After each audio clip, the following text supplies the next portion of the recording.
Class 9, this is Ruchi and welcome back to this channel.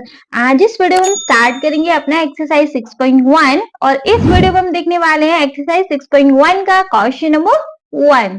ठीक है जी। बच्चे ज्यादा टाइम वेस्ट करेंगे नहीं, सीधा अपना क्वेश्चन नंबर 1 रीड कर लेंगे। ठीक है, तो question number 1 is in figure 6.13। देखिए बच्चे, ये हमारा आधा अधूरा फिगर है जिसको हम साथ साथ समझाते समझाते बनाते जाएंगे, कंप्लीट करते जाएंगे। ठीक है, चलो। Lines A B and C D intersect at O. देखो बच्चे, ये एक हमारी ए बी लाइन, ये एक हमारी line A B and line C D, and ये वाली लाइन हमारी सी डी। ये A B and C D intersect कर रही है एक पॉइंट ओ पे। ठीक है, ए बी लाइन इंटरसेक्ट कर रही है सी डी को ओ पॉइंट पे। ठीक है, if angle AOC plus angle BOE is equal to 70, if angle क्या बोला AOC, देन AOC ये वाला एंगल प्लस एंगल BOE मतलब BO ये E है, ये वाला एंगल मतलब angle AOC plus angle BOE is equal to दिया हुआ है हमें 70 डिग्री। साथ के साथ लिखेंगे जिससे कि माइंड में बाद में कोई कंफ्यूजन नहीं क्रिएट होगा। हमें गिवन है बच्चे हमें कि हमारा एंगल AOC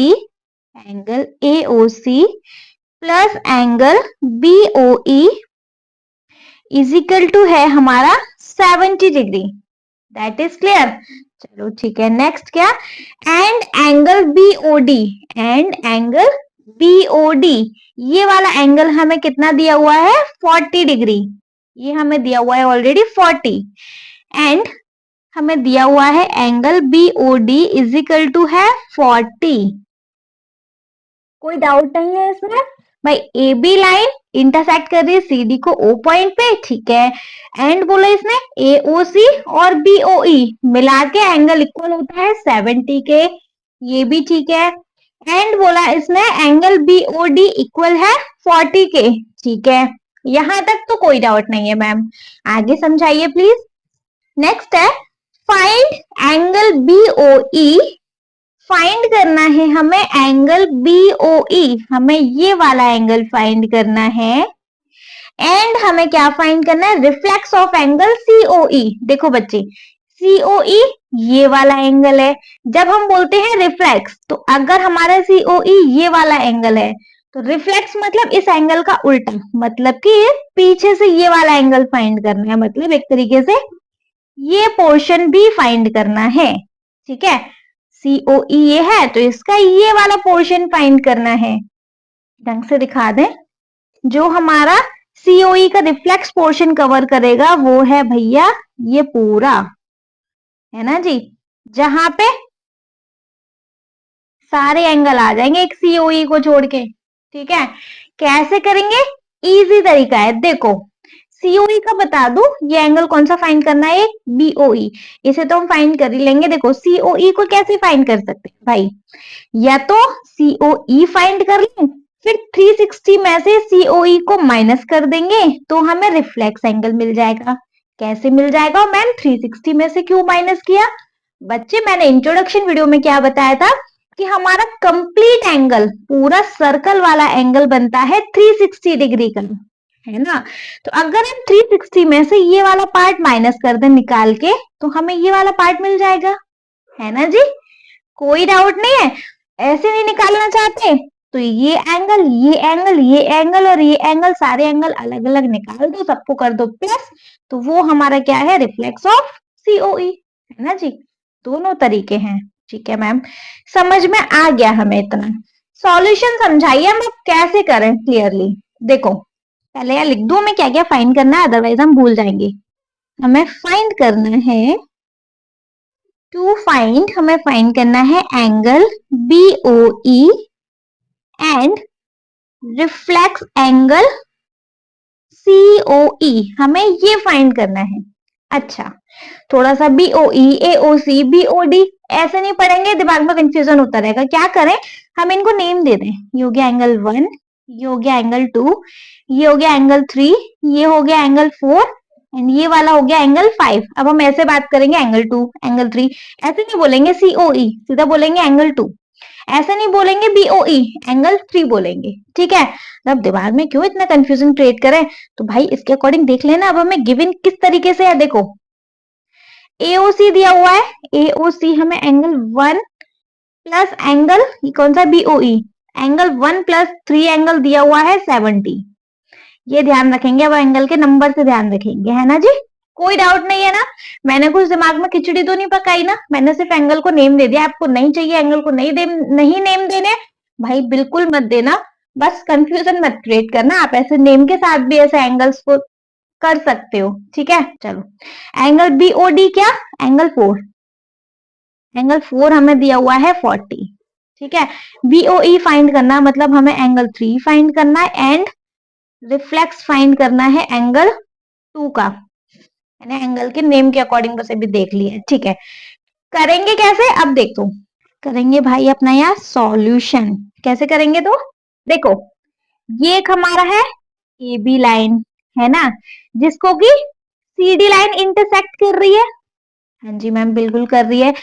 तो हमारा ये वाला एंगल इक्वल होना चाहिए हमारे इस वाले एंगल के। हाँ जी मैम होना चाहिए। इंट्रोडक्शन वीडियो में बताया था कि हमारे वर्टिकली अपोजिट एंगल्स इक्वल होते हैं।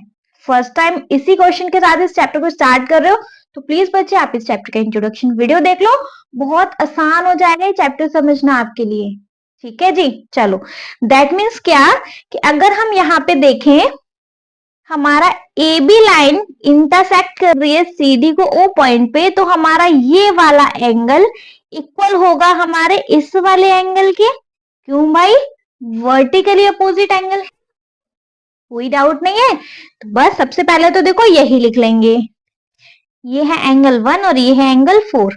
भाई हमारा एंगल 1 इक्वल होगा हमारे एंगल 4 के। रीजन दे दीजिए, क्यों, क्योंकि ये हमारे वर्टिकली अपोजिट एंगल्स हैं, है ना। और वर्टिकली अपोजिट एंगल्स होते हैं बच्चे हमारे इक्वल। इंट्रोडक्शन वीडियो से हम ये सारी चीजें पढ़ के आ रहे हैं, ठीक है। अच्छा ये चीज क्लियर हो गई। एंगल 4 हमें ऑलरेडी दे रखा है क्योंकि 40, एंगल 4 दे रखा है हमें 40 गिवन है।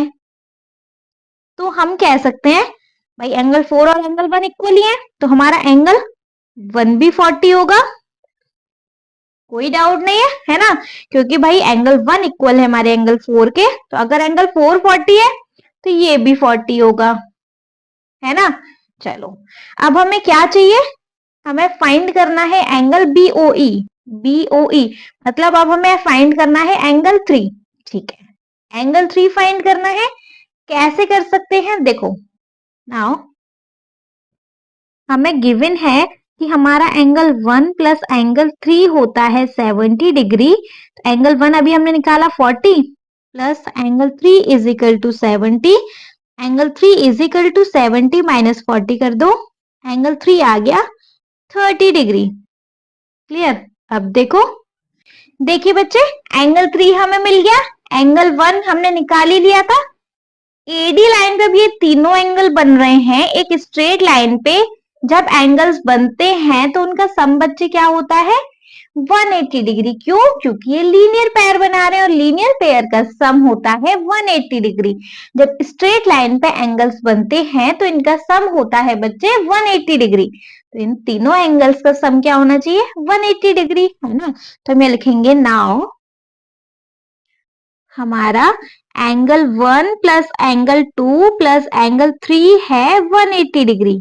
रीजन देंगे साथ में, क्यों, क्योंकि हमारा लीनियर पेयर फॉर्म कर रहे हैं, है ना। कोई डाउट नहीं है, ठीक है। एंगल 1 है हमारे पास 40, एंगल 2 पता नहीं है, प्लस एंगल 3 है हमारे पास 30 इज इक्वल टू है 180। एंगल 2 प्लस 40 और 30 हो गया 70 इज इक्वल टू आ गया 180।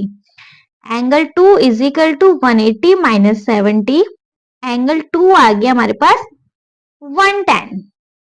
एंगल 2 आ गया हमारे पास 110, ये एंगल आ गया हमारे पास 110। लेकिन क्या, हमें एंगल 2 नहीं चाहिए, हमें ये एंगल 2 नहीं चाहिए, हमें चाहिए reflex of angle 2। That means क्या कि हमें चाहिए ये वाला पोर्शन नहीं चाहिए हमें, ये पूरा पोर्शन चाहिए। तो भाई कंप्लीट एंगल होता है 360 का। 360 में से ये वाला पोर्शन माइनस कर दो 110 का, हमें पूरा पोर्शन मिल जाएगा, है ना जी। तो अब हम करेंगे to find reflex of angle 2। हमें एंगल 2 का रिफ्लेक्स ही तो चाहिए। एंगल 2 का रिफ्लेक्स फाइंड करेंगे तो हम लिख सकते हैं 360 माइनस एंगल 2, है ना। जिसका भी रिफ्लेक्स चाहिए उस एंगल को 360 में से माइनस कर दो। तो 360 माइनस एंगल 2 अभी हमने निकाला 110 इज इक्वल टू आ गया 0, 6 में से 1 गया 5, 2 में से 3 में से 1 गया 2। भाई रिफ्लेक्स ऑफ एंगल 2 क्या आ गया 250।